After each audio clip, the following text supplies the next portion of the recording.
Hello viewers, in this video we are going to learn how to write fractions in MS Word. To write fractions in MS Word, click on Insert tab. Here is equation button, click on equation and here you can write the fraction. Say I am typing 2 divided by 3 and enter.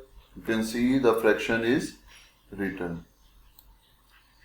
Similarly, there is another way to write this fraction. Again go in Insert tab and equation, and here you can see the fractions button. Click on fraction button and here are different templates in which you can write fraction. So I am selecting this. Now click in the box to write suppose 5 by divided by 6 and you will click on the wrong side, then the fraction is written. So this is how you can write fraction in MS Word. Please like and share this video and subscribe our channel. Thank you.